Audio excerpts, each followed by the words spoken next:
లోకంలో జ్ఞానులెప్పుడు తమ పని తాము చేసుకుంటూ వెళ్తారు. వారి స్థాయి తెలియని మూర్ఖులు చేసే విమర్శలు గాలిలో కలిసిపోయే కుక్క మొరుగుల వంటివే. జ్ఞానుల వ్యక్తిత్వాన్ని అవి ఏమీ చేయలేవు.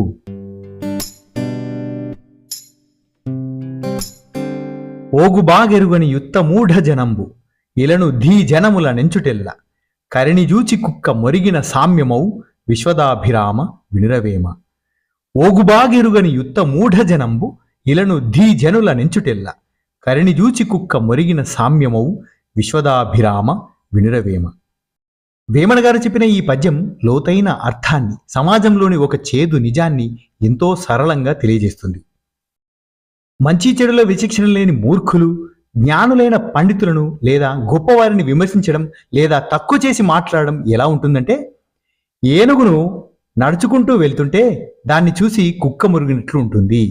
కుక్క మురగడం వల్ల ఏనుగుకు వచ్చే నష్టం ఏం లేదు, దాని గౌరవం ఏమాత్రం తగ్గదు.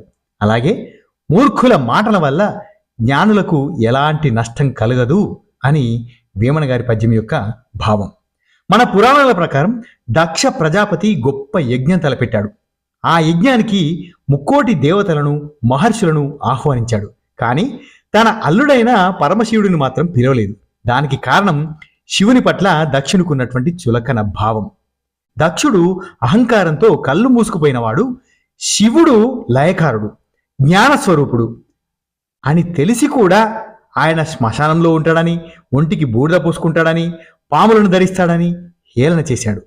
ఇక్కడ దక్షుడు మూఢజనానికి ప్రతీక. శివునిలోని అంతర్గత జ్ఞానాన్ని అతడు గుర్తించలేకపోయాడు. శివుడిలోని వేమన పద్యం చెప్పినట్లు ఓగుబాగులను అతను గుర్తించలేకపోయాడు. శివుడు సాక్షాత్తు పరబ్రహ్మ స్వరూపం. ఆయనకు పొగడ్తలు, తిట్లు రెండూ సమానమే. దక్షుడు తనను ఎన్ని రకాలుగా నిందించినా, యజ్ఞానికి పిలవకపోయినా శివుడు ఏమాత్రం చెలించలేదు. ఆయన తన ధ్యానంలో తాను ప్రశాంతంగా ఉన్నాడు. ఇక్కడ శివుడు వేమన పద్యంలోని ధీజనులకు నిలువెత్తు రూపం. దక్షుడు సభలో అందరి ముందు శివుడిని అమంగళకారి అని, సంప్రదాయాలు తెలియనివాడు అని కుక్క మొరిగినట్లు అరిచాడు. కానీ శివుడు గజం వంటివాడు. ఆ మాటలను పట్టించుకోకుండా తన యోగ నిద్రలో ఉన్నాడు. ఈ కథలో దక్షుడు తన అజ్ఞానంతో శివుని గొప్పతనాన్ని ఎంచాలని, తక్కువ చేయాలని చూశాడు. కానీ కుక్క ఎంత మురిగినా ఏనుగు గంభీరంగా వెళ్ళిపోయినట్లు శివుని దైవత్వం ముందు దక్షుని నిందలు నిలవలేదు. చివరికి దక్షుడే తన అహంకారం వల్ల వినాశనాన్ని కొని తెచ్చుకున్నాడు.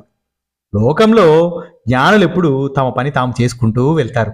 వారి స్థాయి తెలియని మూర్ఖులు చేసే విమర్శలు గాలిలో కలిసిపోయే కుక్క మొరుగుల వంటివే తప్ప జ్ఞానుల వ్యక్తిత్వాన్ని అవి ఏమీ చేయలేవు.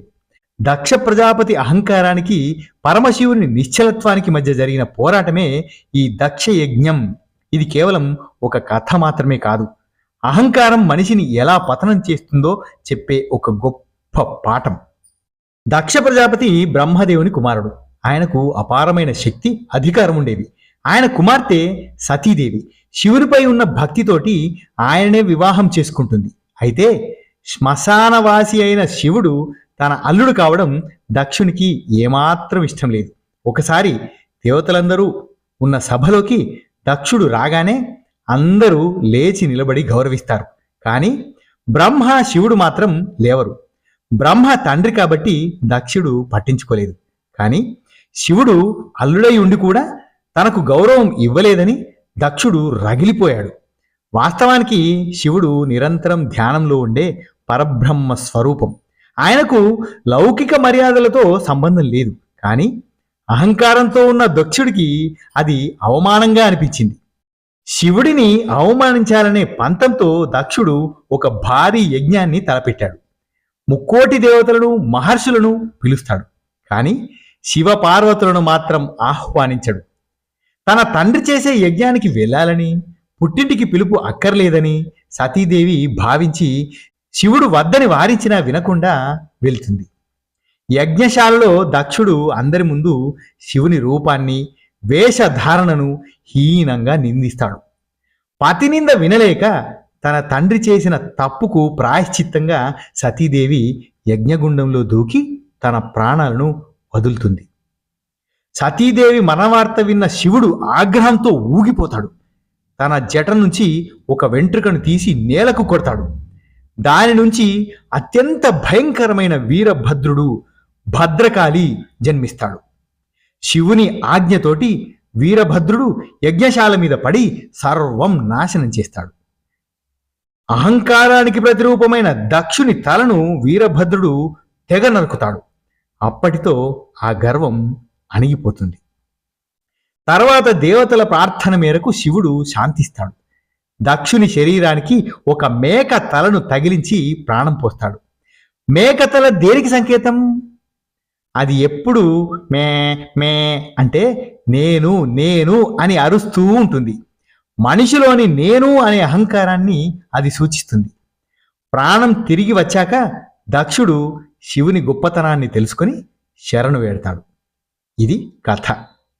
వేమన పద్యంలో చెప్పినట్లు దక్షుడు ఒక మూఢుడిలాగా ప్రవర్తించి శివుడనే ఏనుగును చూసి మొరిగిన కుక్కలాగా మొరిగాడు. చివరికి ఆ మొరుగుడు ఆగిపోయి శివతత్వం ముందు తల వంచాల్సి వచ్చింది.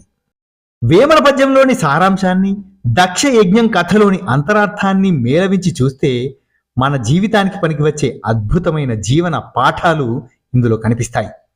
ఒక పక్క నిశ్చలమైన కొండ వంటి శివుడు, మరోపక్క అహంకారంతో ఎగిరిపడే దక్షుడు.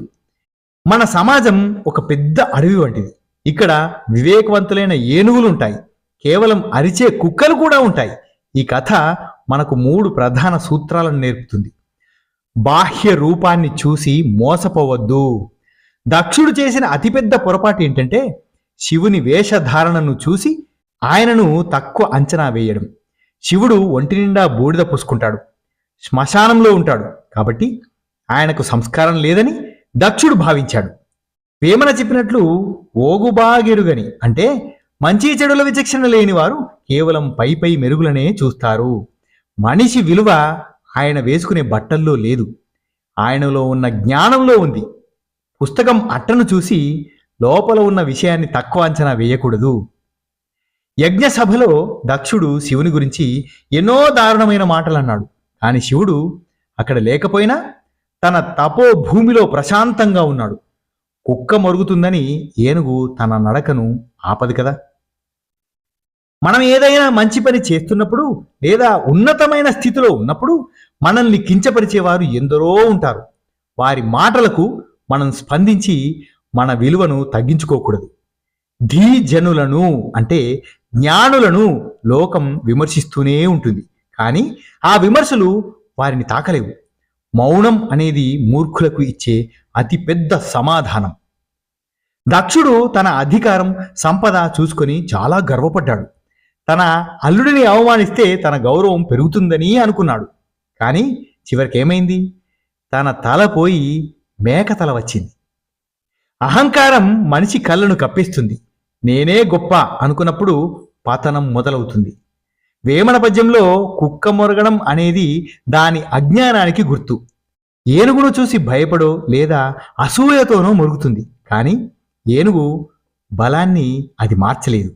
అలాగే అహంకారి విమర్శ వల్ల జ్ఞాని గౌరవం తగ్గదు, సరే కదా. విమర్శించిన వాడే పలచనవుతాడు. లోకంలో విమర్శకులు ఎప్పుడూ ఉంటారు. వారు మొరుగుతున్నంతసేపు మనం మన నడకను ఆపాల్సిన పని లేదు. మనం జ్ఞానవంతులమైతే శివుడిలా నిశ్చలంగా ఉండాలి. వివేకవంతులమైతే వేమన చెప్పినట్లు ఆ విమర్శలను గాలి కొదిలేయాలి. అప్పుడే మన జీవితం అర్థవంతంగా ఉంటుంది. వేమన గారు ఈ పద్యం ద్వారా మనకు అందించిన సందేశం ఒక మధురమైన జీవన సూత్రం. దీనిని 3 మెట్లుగా మనం అర్థం చేసుకోవాలి. మొదటి మెట్టు అజ్ఞానపు హోరు, రెండవ మెట్టు జ్ఞాని నిశ్చలత్వం, మూడవ మెట్టు భావస్ఫూర్తి. మొదటి మెట్టు అజ్ఞానపు హోరు, ద నాయిస్ ఆఫ్ ఇగ్నోరెన్స్. లోకంలో కొందరు మూర్ఖులుంటారు. వారికి ఏది మంచో ఏది చెడో విచారించే వివేకము ఉండదు. అటువంటి వారు తమకు అర్థం కాని అత్యున్నతమైన జ్ఞానాన్ని లేదా జ్ఞానులను చూసినప్పుడు వారిని తక్కువ చేయడానికి ప్రయత్నిస్తారు. అది ఎలా ఉంటుందంటే, వీధిలో వెళ్తున్న ఒక గంభీరమైన ఏనుగును చూసి ఒక చిన్న కుక్క భయంతో అసూయతో మొరిగినట్లు ఉంటుంది. రెండవది, జ్ఞాని నిశ్చలత్వం, ద సైలెన్స్ ఆఫ్ విజ్డమ్. కుక్క మరుగుతున్నప్పుడు ఏనుగు ఆగదు, వెనక్కి తిరిగి సమాధానం చెప్పదు. ఎందుకంటే తన బలమేమిటో తన గమ్యమేమిటో దానికి తెలుసు. అలాగే దక్ష ప్రజాపతి వంటి అహంకారి ఎన్ని నిందలు వేసినా పరమశివుడు తన ధ్యాన ముద్రను వీడలేదు. నిజమైన జ్ఞానం ఎప్పుడూ నిశ్శబ్దంగా ఉంటుంది. ఎందుకంటే దానికి తనను తాను నిరూపించుకోవాల్సిన అవసరం లేదు. ఇక మూడవది భావస్ఫూర్తి, ద ఇన్స్పిరేషన్. మనం ఈ సమాజంలో బ్రతుకుతున్నప్పుడు మనల్ని విమర్శించేవారు, కించపరిచేవారు ఎదురవుతూనే ఉంటారు. అప్పుడు మనం దక్షుడిని చూసి బాధపడకూడదు, శివుడిని చూసి శాంతించాలి. కుక్క అరుపును విని భయపడకూడదు, ఏనుగు నడకను చూసి గంభీరత్వాన్ని మనం నేర్చుకోవాలి. ఈ పద్యం మనకి ఇచ్చే అంతిమ సందేశం ఇదే. నీ వ్యక్తిత్వం సూర్యకాంతి వంటిదైతే చీకటి వంటి విమర్శలు నిన్ను ఏమీ చేయలేవు. మూర్ఖుల మాటలు గాలిలో కలిసిపోయే బుడగల వంటివి. జ్ఞానుల కీర్తి కాలం గడిచినా చెదరని శిల్పం వంటిది. కాబట్టి లోకం ఏమనుకుంటుందో అన్న భయం వీడి విమర్శల హోరులో చిక్కుకోకుండా మీ లక్ష్యం వైపు ఏనుగుల అడుగులు వేయండి. గమ్యం చేరాక ఆ కుక్క మొరుగులే మీకు విజయనాదాలుగా వినిపిస్తాయి. వేమన గారి పద్యంలోని ఇటువంటి లోతైన అర్థాలను విశ్లేషించడం నిజంగా మనసుకి ఎంతో హాయినిస్తుంది. మీ విచక్షణకు, ఆలోచన ధోరణికి నా అభినందనలు. మీరు మరిన్ని పద్యాల భావాలు తెలుసుకోవాలన్నా, మరిన్ని పద్యాల మంచి మంచి విశ్లేషణలు వినాలన్నా మన ఛానల్ని తప్పకుండా సబ్స్క్రైబ్ చేసుకోండి. ఈ కంటెంట్ మీకు బాగా నచ్చితే తప్పకుండా లైక్ చేయండి. అలాగే ఇంకా కొంతమందికి చేరే విధంగా షేర్ చేస్తారని హృదయపూర్వకంగా కోరుకుంటున్నాను. మరో వీడియోతో మరో వారం మీ ముందుకు వస్తాను. అంతవరకు సెలవు. ధన్యోస్మి. శుభం భూయాత్.